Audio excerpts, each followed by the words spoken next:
Көкшебал ауылы мінекей тай жарыс басталады ардақты ағайындар. Ауыл күніне арналған осы бүгін 12 маусым ауыл күні осы 40-қа толған азаматшалардың қолдауымен, ауыл азаматтардың, жанашырлардың қолдауымен мінекей тай жарыс, тай бәйге. Бірінші номерде Қасым Аманжолов ауылы. Тайдың аты Шұғыла, иесі Мейрамгүл, бапкері Бектұр, Шабандоз Бектұр. Ал қошемет соғып отырайық, Қасым Аманжолов.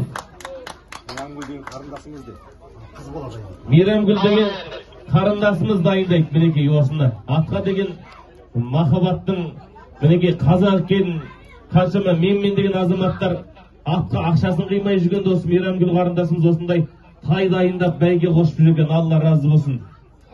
Екінші номер Қасым Аманжолов ауылы. Аттың аты Қаратал, иесі Дулат, бапкері Дулат, Шабандоз Мағжан. Ал Қараталға қошемет соғып қойыңыздар. Бәйгелі болсын аттарыңыздың баршасы. Мына жақтан бір төреші тайларға ие болып тұрсаңыздар. Кішкене тездет жер Қаратал. Келесі үшінші номерді Бақты ауылы. Тайдың аты Ханшайым, иесі Саян, бапкері Елдар, Шабандоз Аңсар.